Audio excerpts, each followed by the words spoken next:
प्यारे बच्चों, हम लोग पढ़ रहे हैं कक्षा 8 का विषय सामाजिक विज्ञान। पुस्तक का नाम है सामाजिक एवं राजनीतिक व्यवस्था भाग 3।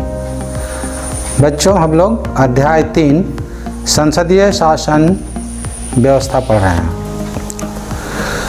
पूर्व के क्लास में बच्चों हम लोगों ने संसदीय शासन व्यवस्था का विकास एवं परिचय पढ़ा। भारत में संसदीय शासन व्यवस्था क्यों अपनाई गई इसके बारे जाने। संसद, राष्ट्रपति, राज्यसभा और लोकसभा के बारे में जान चुके हैं। आज की क्लास में बच्चों हम लोग संसद का सदस्य के बारे जानेंगे और संसद किस तरह सरकार पर नियंत्रण रखती है इसके बारे जानेंगे और कानून के बारे जानेंगे। तो बच्चों शुरू करते हैं संसद के सदस्य के बारे में। पिछली क्लास के वीडियो में मैंने बताया था कि लोकसभा में अनुसूचित जाति यानी कि एससी के लिए 84 तथा अनुसूचित जनजाति एसटी के लिए 47 यानी कि 47 सीटें आरक्षित है। बच्चों एक शब्द है आरक्षण, आरक्षित। यहाँ आरक्षण का अर्थ है ऐसे समूहों और तबकों का जिनका संसद में कोई प्रतिनिधित्व नहीं था उनका प्रतिनिधित्व सुनिश्चित करना, यानी कि उनका हिस्सेदारी यहाँ पर सुनिश्चित करना। इसका उद्देश्य था कि उनके चुनाव क्षेत्रों से केवल वही दलित और आदिवासी उम्मीदवार ही चुनाव लड़ें और संसद में उनकी भी उचित हिस्सेदारी हो। उनसे उम्मीद की जाती है कि वे दलितों और आदिवासियों से जुड़े मुद्दे को ज़्यादा अच्छी तरह से संसद में उठा सकते हैं। बच्चों आरक्षण के इस प्रयास से संसद में विभिन्न पृष्ठभूमि वाले लोगों की संख्या में वृद्धि देखी जा रही है। उदाहरण के लिए क्षेत्रीय दलों के सदस्यों की संख्या बढ़ी है। क्षेत्रीय दल बच्चों ऐसे छोटी छोटी पार्टियां हैं जो धीरे धीरे विकसित हो रही हैं। इन समूहों और तत्वों का अब तक संसद में कोई प्रतिनिधित्व नहीं था, वह अब चुनाव जीतकर आने लगे हैं। दलित और पिछड़े वर्गों की राजनीतिक हिस्सेदारी भी बढ़ रही है।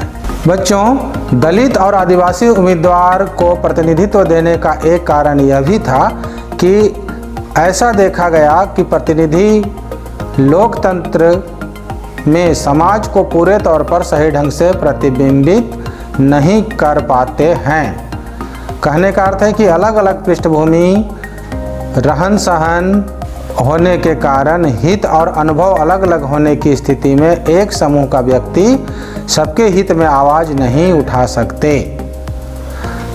यहाँ पर स्पष्ट है बच्चों कि एक व्यक्ति जो अलग पृष्ठभूमि से आते हैं वो पूरे देश के समुदायों के लिए आवाज़ उठाने में सक्षम नहीं थे।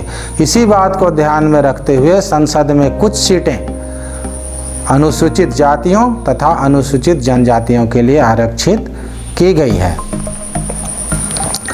बच्चों ये थे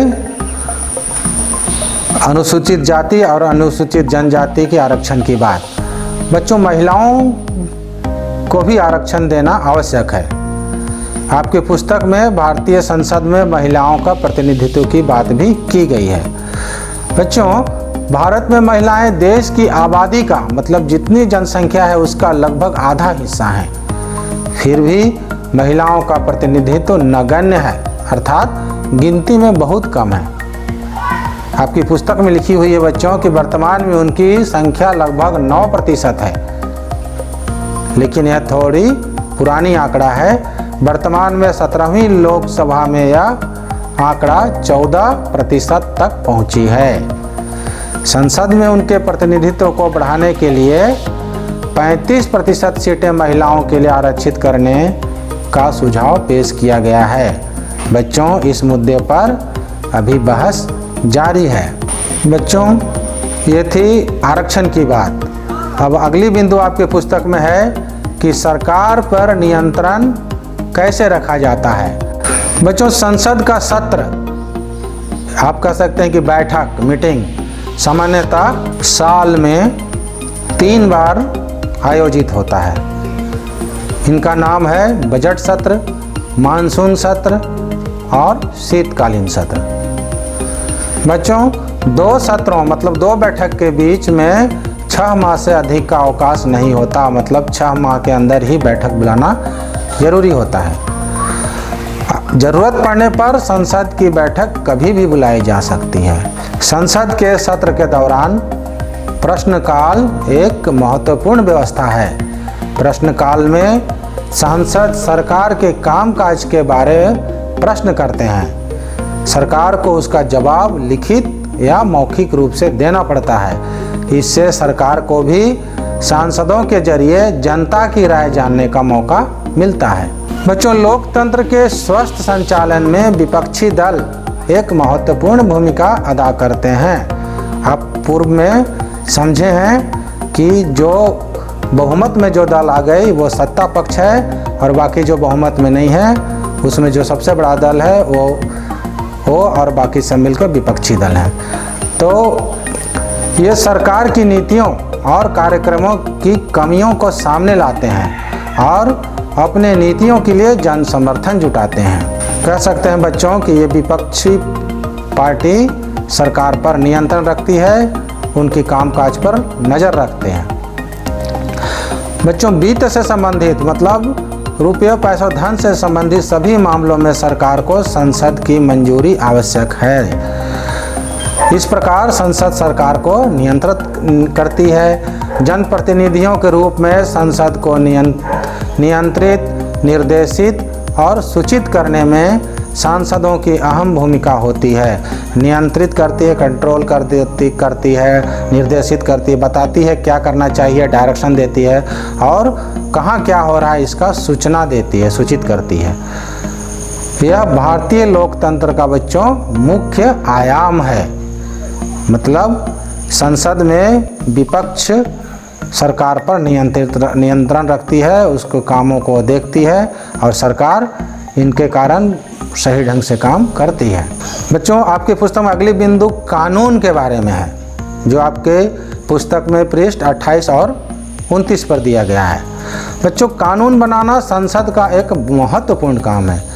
इस काम को संसद संविधान के दायरे में रहकर करती है। जो संविधान कहता है उसी के दायरे में कानून बनती है। यह कानून सभी पर लागू होते हैं। भारत में रहने वाले सभी नागरिकों पर यह कानून लागू होते हैं। संविधान सभा में इस बात पर सहमति थी।